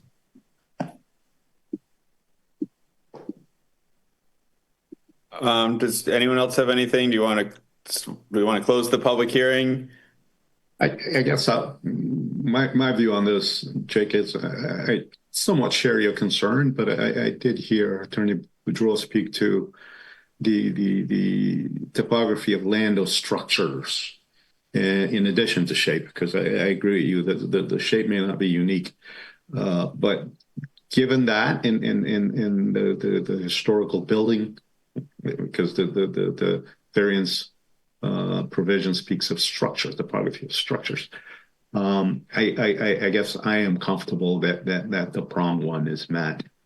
And certainly I think that prong two, we're only here because the only way to do this is to infringe on that setback requirement and accommodate the fire department, right? So, and that's why I asked that question. If the building is being positioned where it's being proposed to be positioned to allow for the fire truck to be able to do that 3-point turn. And I think this is, it would be consistent and it would not nullify or be derogating from the intent of the bylaw. So for what it's worth, I'm inclined to vote in favor of granting those variants. Attorney Boudreau, so in terms of size of the structure, is it not, again, I'm just trying to get us to yes here, is it that we need it to be 15 units, right? If it was 12 and the structure was 10 feet shorter, it's not a viable project. We're already reducing the number of people that we serve. And yes, you are correct. Okay. I just wanted that sort of submitted for the record here. Thank you. Because essentially it could be done, like we could build something here, just not something that works for our program. Viable. So I'll make a motion to close the public hearing. Roll call vote on closing the public hearing. Herb Bodenseek. In favor. Sorry, I need a second first. I'll second. All right. Roll call. Herb Bodenseek. In favor. Manny Alves. In favor. Natalie Pittenger. In favor. Deborah Twerkis. In favor. And I am in favor. So that would mean now we need to make findings. If Manny, do you want to run with this one? Sure. I would. Thank you. So this is on variance number 2025-033, Champ Homes, Inc. That's petition for a variance pursuant to section 240-24.1.8, table 5, dimensional standards in the downtown neighborhood district. The petitioner seeks to construct a 2-story, 6,588 square foot multi-unit residential building to be operated in conjunction with its transitional housing program known as Champ Homes. Subject property is located at 75 School Street in Hyannis, as shown on Assessors Map 327 as parcel 258. Based on the evidence presented, I make the following findings. I do find that owing to circumstances related to the shape of this property and the topography of structures, namely the historical nature of some of the buildings in the lot. And so the shape and the topography of structures, especially affecting this particular lot and not affecting generally the zoning district in which it is located. I think that meets the first prong based on the evidence we've heard. On the second, the literal enforcement of the provisions of the zoning ordinance would involve substantial hardship, financial otherwise, to the petitioner. As we just heard, reducing the size of the project would not make it viable. And moving the location of the proposed project would also not work because of fire and safety reasons.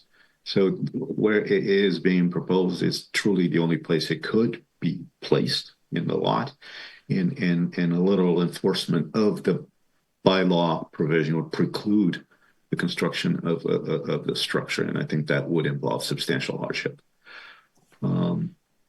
And I think that the desirable relief here may be granted without substantial detriment to the public good and without nullifying or substantially derogating from the intent or purpose of the zoning ordinance. Unlike the prior hearing where we were being asked to vary the provisions of the ordinance to the tune of tenfold. I think this is it's not de minimis, but it's a small variation from the setback requirement. And I think the relief here may be granted without detriment to the public good. We heard comments from the public, but no objections. And certainly valid concerns have been raised about the program, but not an impact on neighbors, but not having to do specifically with the construction of the proposed project. So I do believe that the third prong is also met, in that desirable relief may be granted without substantial detriment to the public good and without nullifying or substantially derogating from the intent of the zoning ordinance. So those would be my findings on this variance petition. All right, I need a second on Manny's findings as stated. Second. All right, roll call vote on the findings. Herb Bodenseek. In favor. Manny Alves. In favor. Natalie Pittenger. In favor. Deborah Dworkis. In favor. And I, Jacob Dewey, in favor. And so then, no, we didn't have it. So changes. Attorney Boudreau, did you see the conditions? I did, and we are in agreement with them. Okay. So Manny, did you want to make a motion? I guess there's various conditions are numbered 1 through 5 in the staff report dated October 24, 2025. Those would be the conditions, and the applicant is, as Attorney Boudreau just stated, is not opposed to those conditions. So those will be the conditions. I guess the only thing I would consider that we add is just that rear fence be maintained. Again, we just have to think that, who knows what this property is owned by in 50 years from now, or, what use it is, but just because it is being built close for whoever ends up owning behind them, that is a maintained. That's very reasonable, and we would agree to that. Okay. Okay.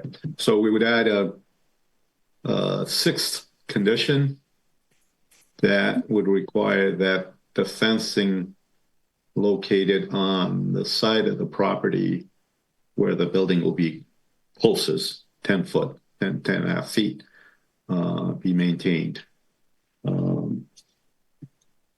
in perpetuity. Yeah, or without coming back to the board if, who knows what happens in the future with any of these lots. Okay. All right, so I need a roll call vote on the conditions. Herb Bodenseek. Favor. Manny Alves. In favor. Natalie Pittenger. In favor. Deborah Dworkis. In favor. And I am also in favor.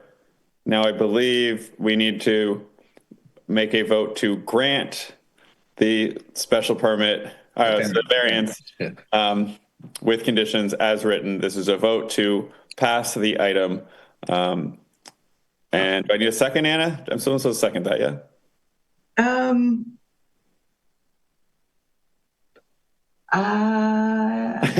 Why don't you? We second it and vote on it. Okay, Yeah. So who's seconding it? I'll second. All right, so this is a vote to pass the variance as presented and as written and with the conditions as presented. Herb Bodenseek. In favor. Manny Alves. In favor. Natalie Pittenger. In favor. Deborah Dworkis. In favor. And I, Jacob Dewey, also in favor. So Attorney Boudreau, Adam, you guys are all set. Thank you very much. Very much appreciate your concern and your help. Thank you for the time and letting us deliberate on that. Absolutely. Thank you. Take care.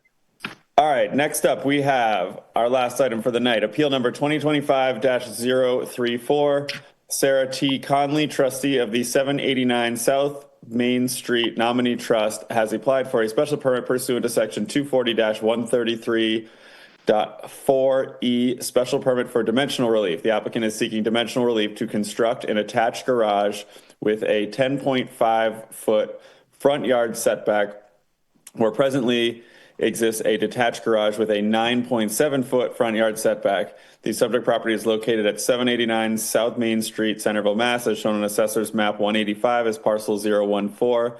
It's located in the Craigville Beach District, the CBD, and the Centerville River North Bank, CRNB Neighborhood Overlay Zoning District. On this would be our regular members, Herb Odenseek, Manny Alves, and myself, and then Larry and Natalie. Okay. Okay.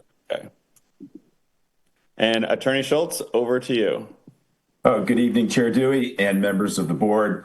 For the record, Michael Schultz, for the applicant, Sarah Conley, trustee of 789 South Main Street Nominee Trust. I did submit a letter to the board on just a couple of days ago, November 11th. I don't know whether the board had time to go through it, but I would like to make that a part of the record. The applicant is seeking a special permit to allow for dimensional relief pursuant to section 240-131-4E to allow for a front yard setback of 10.5 feet where 9.7 feet presently exists. So we're making it less non-conforming. Prior to appearing before you this evening, we did receive approval from the Barnstable Historic Commission on September 18th, 2025, and the Conservation Commission on November 4th, 2025. Anna, if you wouldn't mind bringing up the existing conditions plan, just so that I could walk through it with the board. Sure, 1 second, please. Thank you.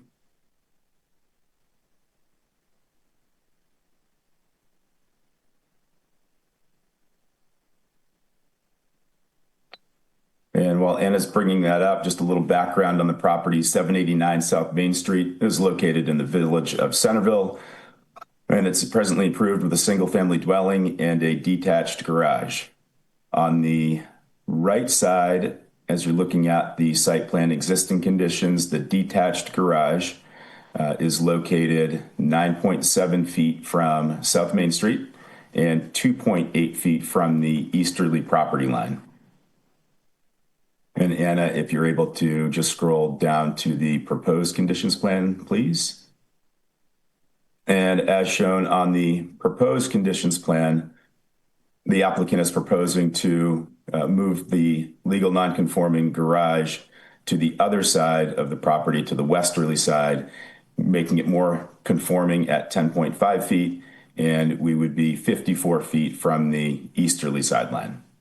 I did submit a letter to the building commissioner, Brian Florence, and he felt more comfortable for me to come to the board in seeking this relief in the form of a special permit because the nonconformity is being moved from one side of the lot to the other.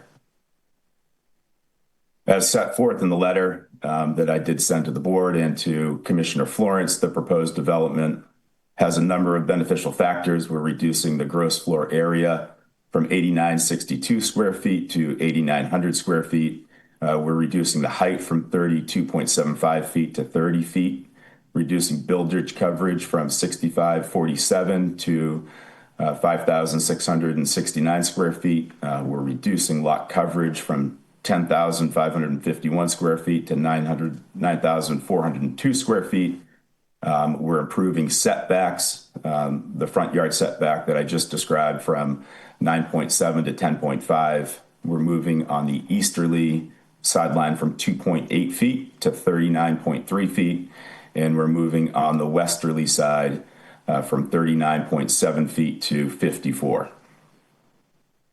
For the board to issue a special permit for the dimensional relief under 240-131.4E, the board may grant the relief for the minimum yard setbacks if, one, it's consistent with section 240-131.1 purposes and intent, and I would submit that the proposed development complies with 131.1, among other things, that the redevelopment contributes to the character and historic development patterns. We've received the Historical Commission approval. We have letters of support from the neighbors that I will enter in at the conclusion. We're protecting and improving natural resources by reducing lot coverages, building coverages, as well as receiving that permission from the Conservation Commission. The second element is that we're consistent with performance standards of the neighborhood district where the development is located in accordance with Section 240, 131.7 and the neighborhood overlay regulations. We're in compliance with that, as noted, among other things, is that the proposed development makes significant improvements to the setbacks, moving from the 9.7 to the 10.5, on the east side from 2.8 feet to 39.3 feet, and on the west side from 39.7 to 54. We're also improving that lot coverage, building coverage, reducing heights, and no development is occurring in the V zone. And finally, the applicant is able to demonstrate undue hardship without the desired relief.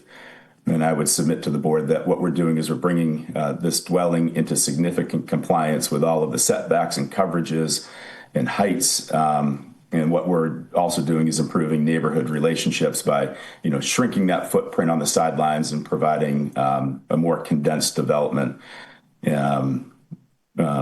would allow the 9.7 feet to just be pushed to that 10.5, and would respectfully request that the board grant the special permit. There are 2 letters of support. We have one for 749 South Main Street, which is located to the east of the property.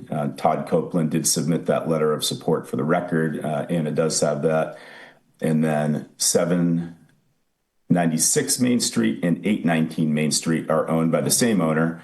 That's located to the east and then across the street. And they issued quite a lengthy letter of support as well. So thank you very much for your time. If you have any questions, I do have a member of Polhamus, Savory, and De Silva with me on the call. Mackenzie Pratt and John O'Day is here as well to answer any questions the board might have. Thank you. Thank you, Attorney Schultz. Do any board members have questions for the applicant? I mean, it's pretty straightforward. We have this special permit provision. I think it checks all the boxes. It's not in the V zone, so the flood things, I don't think we really have to dig into too much. So I think it's relatively straightforward. If anyone doesn't have any questions, I'll open for public comment. We did receive the 2 letters that Attorney Schultz referenced, and they are in the file.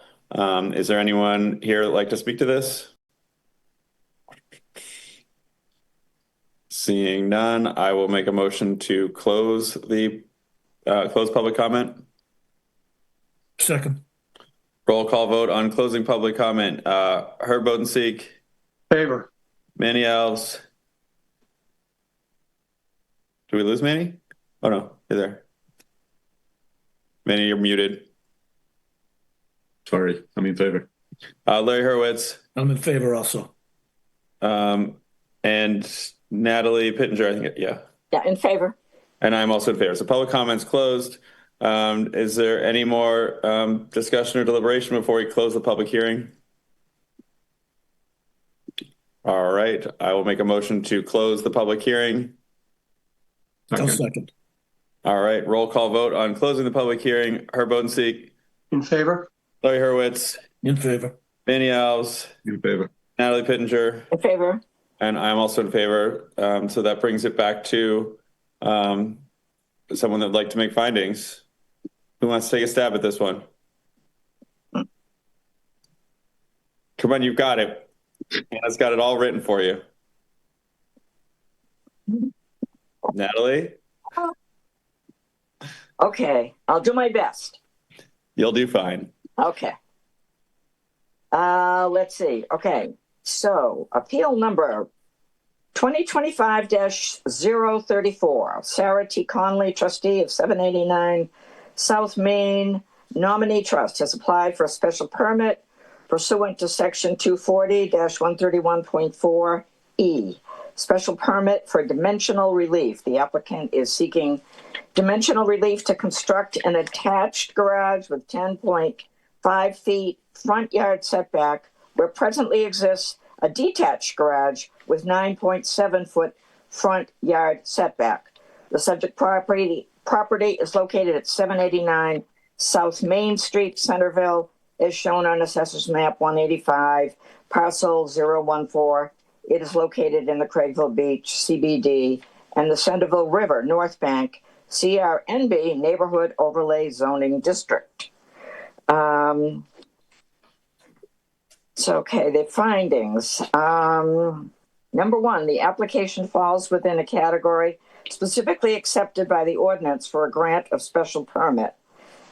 Section 140-131 4E allows for demolishing and rebuilding of lawfully existing structures with a special permit from the board. Number two, after an evaluation of all the evidence presented, the proposal fulfills the spirit and intent of the zoning ordinance and would not represent a substantial detriment to the public good or the neighborhood affected. Number three, further, Section 240-131.4 of the Craigville Beach DCPC ordinance states that in granting a special permit, the board shall find that, number three, the proposed alterations/expansions are not substantially more detrimental to the environment, community, and or historic character of the neighborhood than the existing building or structure. In compliance with Section 240-131.1 purposes and intent. The purpose and intent of 240-131 through 240-131.8 are to guide development in the Craigville Beach District pursuant to the guidelines of Barnstable County Ordinance 09-10 to ensure that development and redevelopment meets the following standards. Now, is that considered then conditions, or is it still? No, you're just reading findings. Okay, still findings. Okay. Number four, contributes to and respects the character and historic development patterns of the area and minimizes inconsistent development and redevelopment impacts to the historic and community character resources in this area. Number five, protects and preserves scenic views and vistas and ways to the water. Number six, protects and improves natural resources, including but not limited to the barrier beach and groundwater and coastal water quality, and minimizes development and redevelopment impacts to the natural resources and ecosystems in this district. Number seven, protects human life and property from the hazards of periodic flooding. Number eight, preserves the natural flood control characteristics and the flood control function of the floodplain. Number nine, preserves and maintains the groundwater table and water recharge areas within the floodplain as the entire complex of coastal wetland resources moves landward due to relative sea level rise. The Craigville Beach area's coastal floodplains immediately landward of salt marshes, coastal beaches, barrier beaches, coastal dunes, and coastal banks require special protection. And with the general performance standards and design guidelines for the neighborhood overlay area in which this development is located in accordance with Section 240-131.7G Neighborhood District Overlay Regulations. Number 10, tree removal or vista pruning shall not interrupt the tree line as viewed from the south looking northward to the tree line. Number 11, no development or redevelopment shall be permitted within these zones except that existing structures may be changed or altered, provided that there is no increase in gross floor area, footprint, or intensity of use, including but not limited to increases in wastewater flow and impervious area within the V zone. Number 12, any activity or development in a V zone that creates an adverse effect by increasing elevation or velocity of floodwaters due to a change in drainage or flowage characteristics on the subject site, adjacent properties, or any public or private way is prohibited. A proposed activity shall not result in flood damage due to filling which causes lateral displacement of floodwaters that, in the judgment of the SPGA, would otherwise be confined to said area. The burden of proof for this standard rests with the applicant and shall require certification by a professional engineer. Number 13, open foundations shall be designed to accommodate only the height required to elevate the lowest structural member 2 feet above the BFE and V zones and 1 foot above BFE and A zones.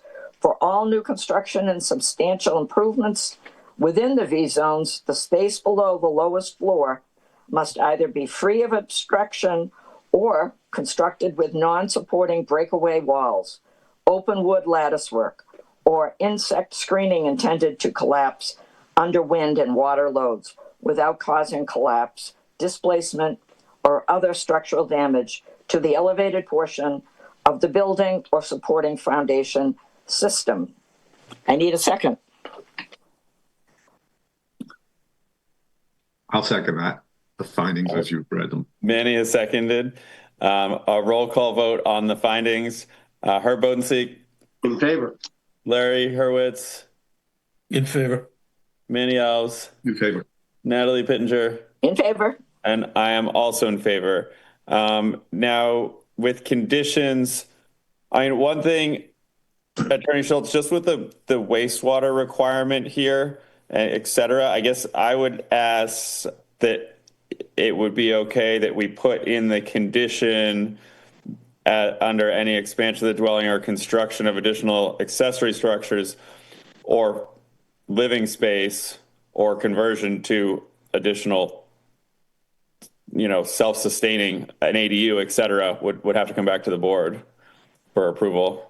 Is that agreeable? It just remains a garage without coming back to the board? Yes, the garage is attached to the dwelling. Yes. Understood. Is that different than saying it's a full build out? Any changes need to come to the board, right? I mean, interior changes, I think they could, I don't know. If it remains just a garage, but what if it became living space? That was my only concern. Just with the way that these provisions are written, what we were asked to agree to, that was my concern. No, understood. And Jake, if you don't mind, Mackenzie, he's on the call from PSD. He has much more in-depth knowledge of certainly the garage space. The bays themselves wouldn't be converted. I'm assuming that above the garage is presently living space. Mackenzie, are you just comment on that? Yeah, there's a bedroom above the garage, and there's a stairway access up to the second floor within the garage, but the garage itself is just for vehicular parking. Okay, so I'm amenable to that, Jake. Yeah, it would just be if the intent at some point was to convert the space above the garage to a self-sustaining living space, an ADU. Like put a kitchen in. We have found that is causing, change to your groundwater and your septic usage. And so it just the way these provisions were written, I think it's appropriate that it comes back to the board if that was to happen. That's all I was sort of getting at. Understood. I agree. All right. So, Natalie, if you just want to make the move to grant with the conditions? Okay. Yes. Right. So was there really any change to condition 3? It's still the same, right? It still requires prior approval of the board. Yeah. Just if okay. that space was to be a self-contained living. Yeah. Okay. Space. All right. So the special conditions, which are agreeable to Attorney Schultz, right? Yep. Okay. They are, thank you. Okay. So you want me to read them though, right? You can reference them to the staff report if you'd like. Yeah. Yeah. Okay. Sure. All right. So number 1 condition, special permit number 2025-034 is granted to Sarah T. Conley, trustee of 789 Main Street, nominee trust pursuant to section 240-131.4E. Special permit for dimensional relief to construct an attached garage with 10.5 feet front yard setback where presently exists a detached garage with 9.7 foot front yard setback at 789 South Main Street, Centerville, Mass. Number 2, the site development shall be constructed. You don't have to go through those again. You're good. Oh, okay. All right. No, Just say that you're moving it to grant the special permit with the conditions as written in the staff report. It's fine. All right. Okay. Fine. So as long as the conditions are written as per the staff report of, does it say? October 28th. Yeah. Okay. October 20th, 2025. And then we need a second for that. Yes, I do. Mr. Chairman, you wanted to add a condition number 6, correct? I think it was just adding to condition number 3. And Jenna, do you feel comfortable we supply an amendment to that? Okay. Yep. So as discussed, so we just need a second? Seconded. All right, roll call vote on the conditions. Herb Bodenseek. In favor. Larry Hurwitz. In favor. Manny Alves. In favor. Natalie Pittenger. In favor. And I'm also in favor.